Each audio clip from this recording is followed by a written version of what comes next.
is Said and the first representative of Group 1, and my friend Javan Parit, Bagia, Catherine and Sunil will represent us respectively. And the first, what is a decision analysis, how it's important, and how can help decision maker to use it. Decision analyzes different alternatives for the problem to find the best solution and the best option to make a decision based on. Decision analysis has a special characteristic which is not under control of decision maker. It gives a list of alternative to the decision maker to use it. And the third one, it outcomes with the value for every decision alternative under each statement of the nature. The decision analysis has a recommended process, which is that the first they have to identify decisions and its objectives. At the second one, they have to identify uncertainties, preference, alternative, and the shape of the problem. And the third step, they can find the best option and find the solution. But in this part, if the decision maker cannot find the best option, they have to go back to the second step and do the all steps again. But if they found the best option, they can give some recommendation based on. This is the end of my presentation. My friend Javanpreet gives you a short summary about our job that we do in our analysis. Thank you everyone. Have a good day. Javanpreet. Thank you, Sade. Now I will be giving you about the brief introduction about what is actually our case study is about.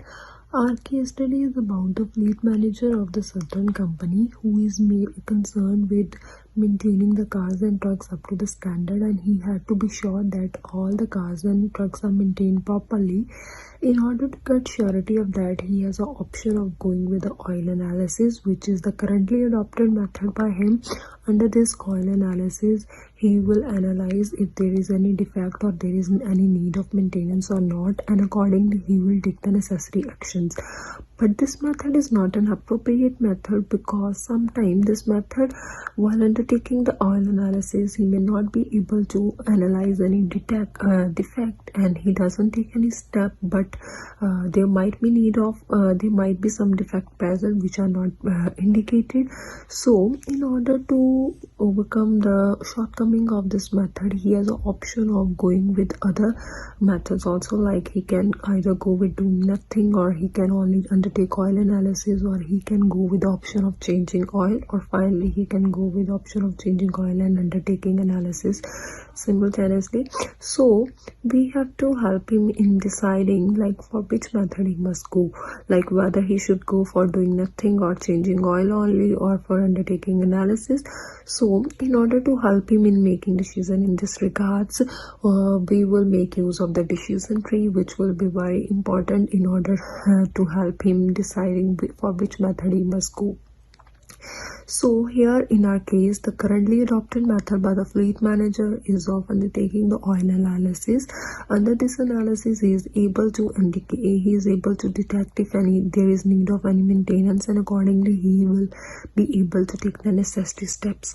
But since I had already mentioned that this method have some shortcoming, as it is expensive method compared to the other methods, and also it does not always depict the defects. So sometimes it may give the misleading results. So in order to overcome its shortcoming, there is need to find some other appropriate method. So in order to find which method will be more useful to help to get surety about that the cars and trucks are maintained properly, we will help the fleet manager in making this decision, which will be taken on the height of the decision tree. Thank you, Javanpreet. Now I will explain the problems and available alternatives. The company is facing two problems. The first one is to correctly predict the mechanical failure, and the second problem is to perform the maintenance based on the analysis. To solve these two problems, the fleet manager has four alternatives. The first one is to do nothing, and the second option is to do only the oil analysis. The third option is to do the oil replacement, and the final option is to perform both. oil replacement and the oil analysis. So from next 2 slides, I will briefly explain the cost of each alternative. For the first option, if the manager do nothing, obviously it has no cost, but if it fails, the cost will be $1,200. The second option is to perform the oil analysis, and it costs $20, and the cost of oil change is $14.80. So the cost of maintenance without failing is $284.80, and the cost of the total cost if fails is $534.80. So as I mentioned earlier, the third option is to replace oil without doing the oil analysis. So the cost of oil change is $14.80, but if it fails, the cost will be $1,200. The final option is to perform oil replacement and oil analysis. So the cost of oil analysis is $20, and the cost of oil change is $14.80. The cost of maintenance without failing is $284.80. The total cost of maintenance if fails is $534.80.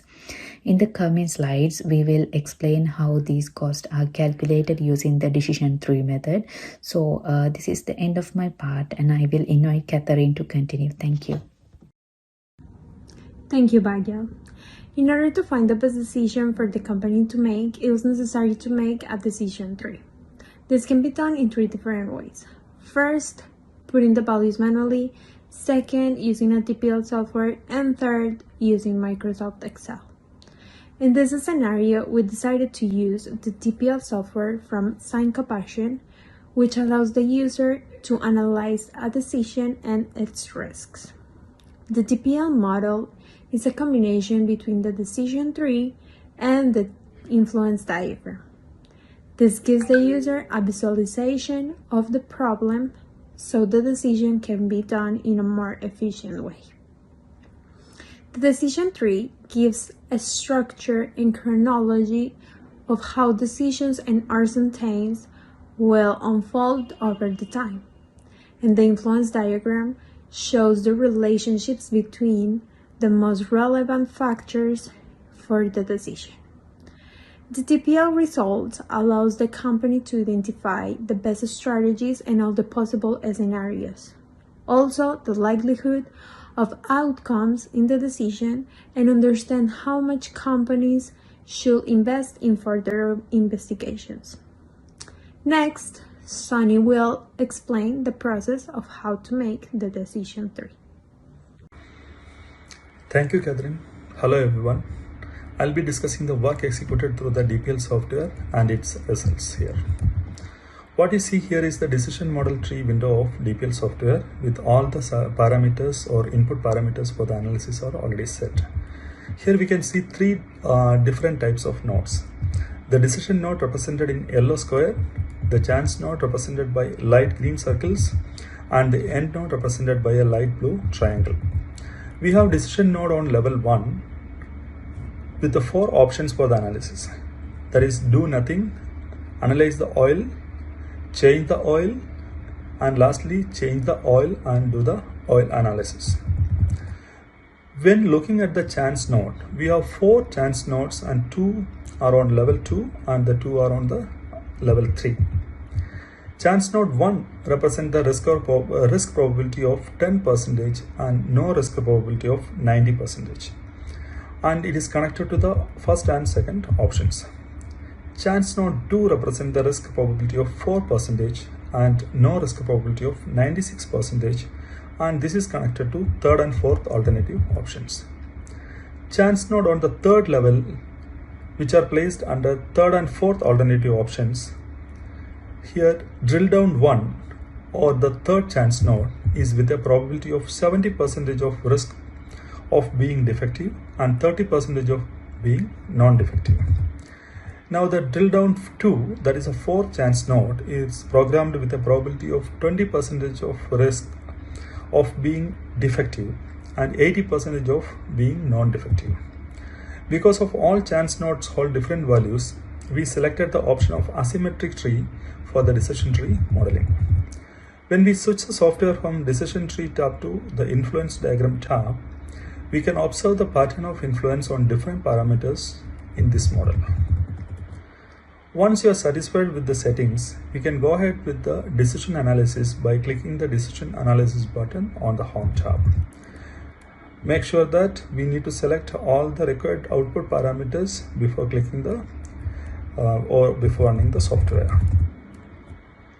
This is the initial result output showing the decision tree with the recommended branch highlighted in bold line.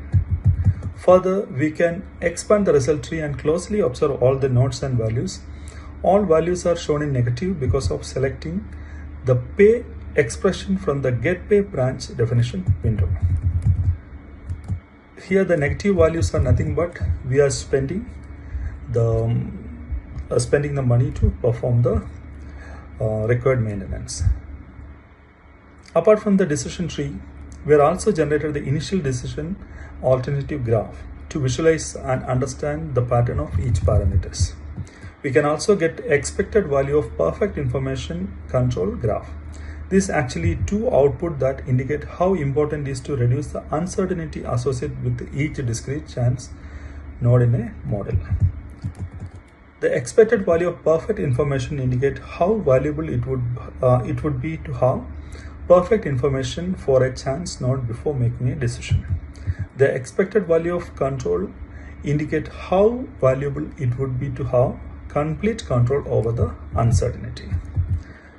After analyzing different probabilities and cost, the least overall spending is projected for the regular oil change over the other three alternatives. So we can conclude that changing oil has more advantage over other suggested alternatives. Even though this is not a complicated decision problem, when we recur to make very complex decisions, DPL software will definitely outperform the other methods in terms of quality and reliable output and value for money too. Based on this analysis, our final suggestion for this case to change the oil periodically to have proper worry-free maintenance of the vehicle of Southern Company. Now I thank Professor Ali for his valuable guidance and for introducing tools and technologies to enhance our knowledge. We are sure this will help us in our upcoming journey. I thank all my teammates for their cooperation and for completing the work on time. Thank you very much. And now, any questions probably we can address during the class hours. Thank you very much.